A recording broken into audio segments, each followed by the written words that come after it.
Hello guys, welcome back to my YouTube channel yes chemistry away of success. आपका स्वागत करते हैं हमारे इस यूट्यूब चैनल। तो आज हम लेके आए हैं, ये हमारा अगला पार्ट है क्लास 11th केमिस्ट्री के। जी हाँ, केमिस्ट्री का जो चैप्टर 3 है, class 11th chemistry chapter 3 NCERT का ये हमारा पार्ट अगला है। आज हम लोग आयनिक त्रिज्या जानेंगे और फिर इसमें जितने भी केस आएंगे उसके बारे में डिस्कशन करने की कोशिश करेंगे। यहाँ पे है आयनिक त्रिज्या। आयनिक त्रिज्या हमारी होती क्या है? आयनिक त्रिज्याएं अगर देखें तो यह दो प्रकार की होती है। आयनिक त्रिज्या कितनी प्रकार की होती है? दो प्रकार की होती है। एक धनायनों त्रिज्या होती है, रेडियस ऑफ कैटायन, और दूसरी होती है ऋणायनों त्रिज्या, जिसको कहते हैं रेडियस ऑफ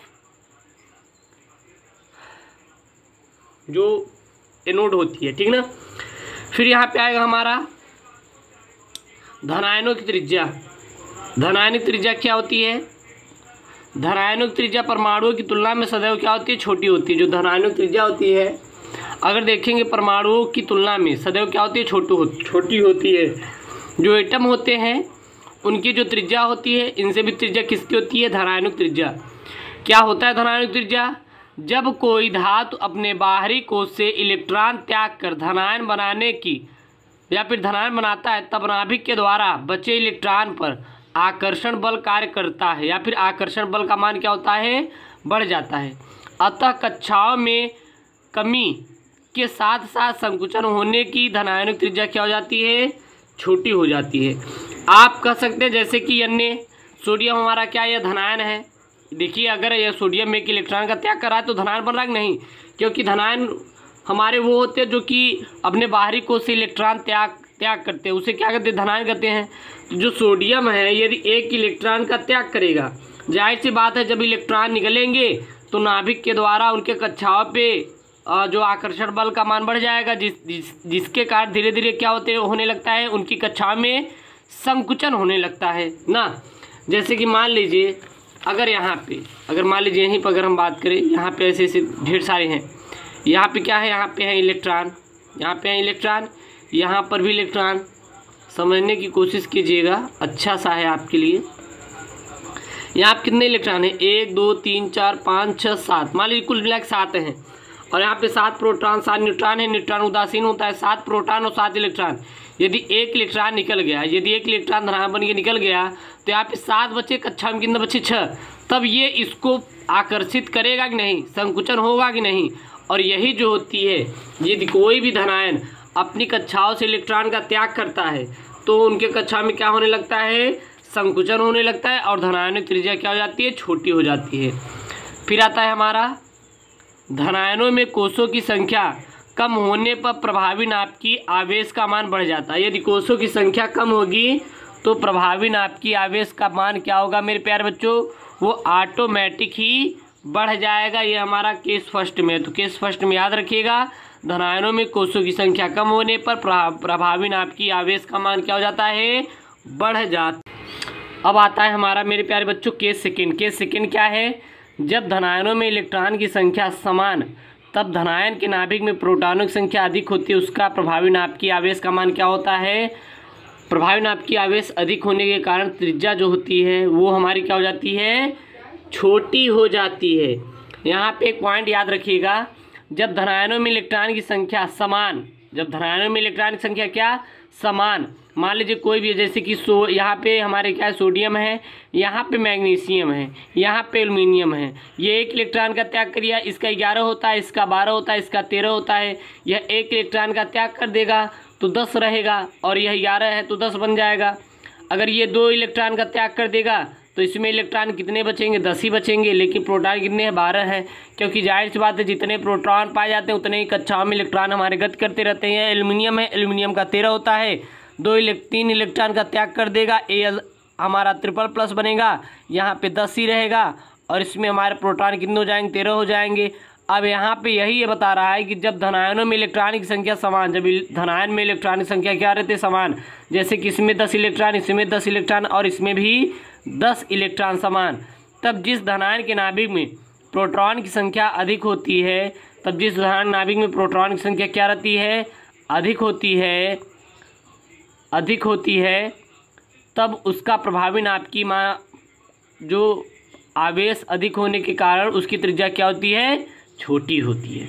तो क्योंकि जाहिर सी बात है अब 10 इलेक्ट्रॉन बचेंगे, 10 इलेक्ट्रॉन और यहाँ पे 11 प्रोटॉन, 12 प्रोटॉन और 13 प्रोटॉन, और ये ज़्यादा से ज़्यादा संकुचन करेगा तो इसकी हमारी क्या हो जाएगी, त्रिज्या क्या हो जाती है, छोटी हो जाती है। कैसे सेकंड में आता है, जब धनायनों के नाभिक में प्रोटॉन की संख्या समान, तब जिस धनायन में इलेक्ट्रॉन की संख्या सबसे कम होगी उसका प्रभावी नाप की आवेश अधिक होने के कारण त्रिज्या क्या होगी, छोटी होगी। यहाँ पे ये बोल रहा है जब धनायनों के नाभिक में प्रोटॉनों की संख्या समान, तब जिस धनायन में इलेक्ट्रॉन की संख्या सबसे कम होगी उसका प्रभावी नाप की आवेश अधिक होने के कारण त्रिज्या क्या हो जाएगी, छोटी हो जाएगी। जैसे कि हम लोग यहाँ पे दे सकते हैं, यहाँ पे देखेंगे धनायनों में प्रोटॉन की संख्या क्या है, समान 26, 26, 26, और यहाँ पे ये बोल रहा है जिसमें इलेक्ट्रॉनों की संख्या सबसे कम होगी।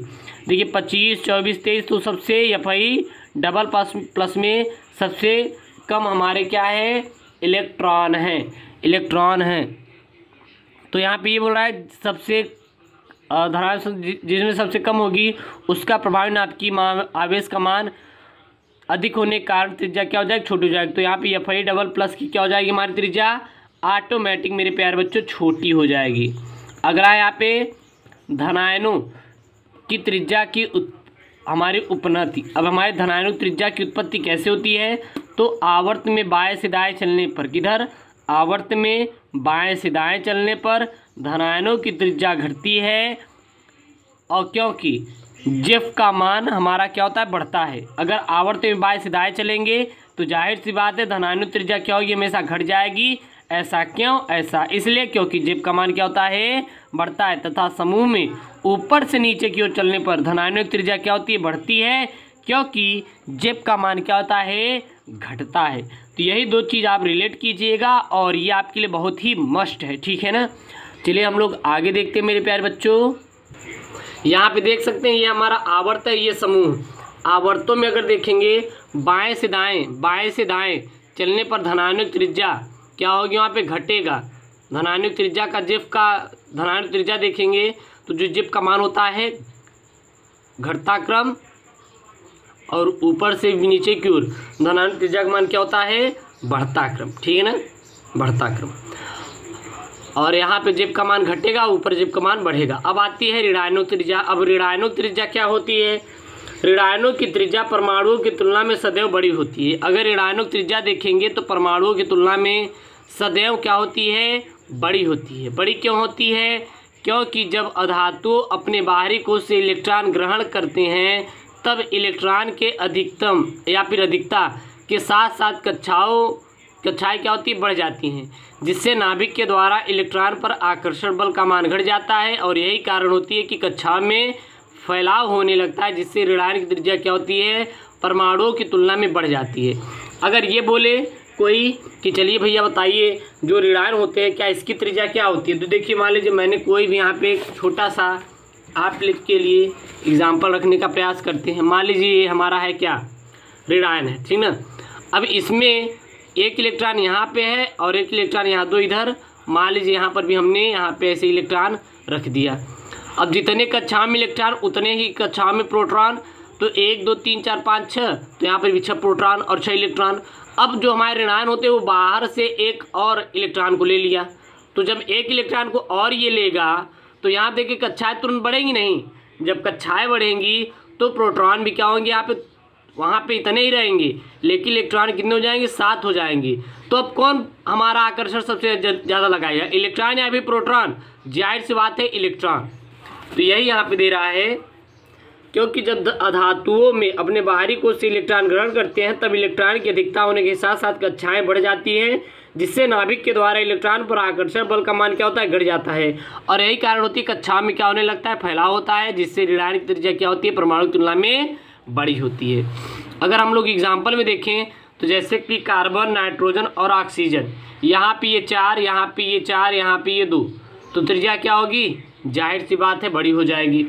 केस फर्स्ट देखें हम लोग तो ऋणायनों में इलेक्ट्रॉन की संख्या के साथ साथ कोषों की संख्या क्या होती है, अधिक होती है, जिससे ऋणायनों में प्रभावी नाभिक की आवेश का मान कम होता है, अतः ऋणायन की त्रिज्या क्या होती है हमारी, बड़ी होती है। अब होती है हमारी केस सेकंड में, जब ऋणायनों में इलेक्ट्रॉन की संख्या समान तब जिस ऋणायन के नाभिक में प्रोटॉनों की संख्या कम होती है उसका प्रभावी नाभिक की आवेश कम होने के कारण त्रिज्या क्या होती है, बड़ी होती है। जैसे कक्षाओं में इलेक्ट्रॉनों की संख्या क्या हो गई, समान हो गई 10 10 10, तो वहाँ पे ये बोल रहा है जब इलेक्ट्रॉन की संख्या समान तब जिस ऋणायन के नाभिक में प्रोटॉन की संख्या क्या होगी, कम होगी, उसका प्रभावी नाभिक की आवेश कम होने के साथ साथ त्रिज्या बड़ी हो जाएगी। तो प्रोटॉन की संख्या सबसे कम किसमें है, हमारी कार्बन में है, तो कार्बन का हमारा नाभिक की आवेश का मान क्या होगा, कम होगा, और त्रिज्या सबसे बड़ी किसकी होगी, हमारी कार्बन की होगी। केस सेकंड में है हमारा यहाँ पे, जब ऋणायनों में प्रोटॉनों की संख्या समान तब जिस ऋणायन के नाभिक में इलेक्ट्रॉन की संख्या अधिक होने के कारण त्रिज्या क्या होगी, तुरंत ही बड़ी हो जाएगी। जब ऋणायनों में प्रोटॉन की संख्या समान तब हमारा क्या होगा, तब जिस ऋणायन के नाभिक में इलेक्ट्रॉन की संख्या अधिक होने के कारण त्रिज्या क्या होगी, तुरंत ही बड़ी हो जाएगी। तो यहाँ पे किसकी त्रिज्या बड़ी होगी, जाहिर सी बात है यहाँ पे त्रिज्या ऑक्सीजन डबल आयन की त्रिज्या क्या होगी, बड़ी होगी। अब प्रश्न आता है Na plus Mg double plus Al triple plus neon में सबसे किसी त्रिज्या अधिकतम में सबसे किसकी त्रिज्या अधिकतम एवं किसकी त्रिज्या न्यूनतम होगी। तो नियान की त्रिज्या क्या होगी, अधिकतम, और Al ट्रिपल प्लस की त्रिज्या क्या होगी, न्यूनतम होगी। तो मेरे प्यारे दोस्तों ये क्लास 11th केमिस्ट्री चैप्टर 3 का नोट्स हमारा पार्ट चौथा है, और आपको अगला पार्ट अगले वीडियो मिलेगा। सभी पार्ट आप जाके प्लेलिस्ट में देख सकते हो। ओके दोस्तों, थैंक यू, जय हिंद।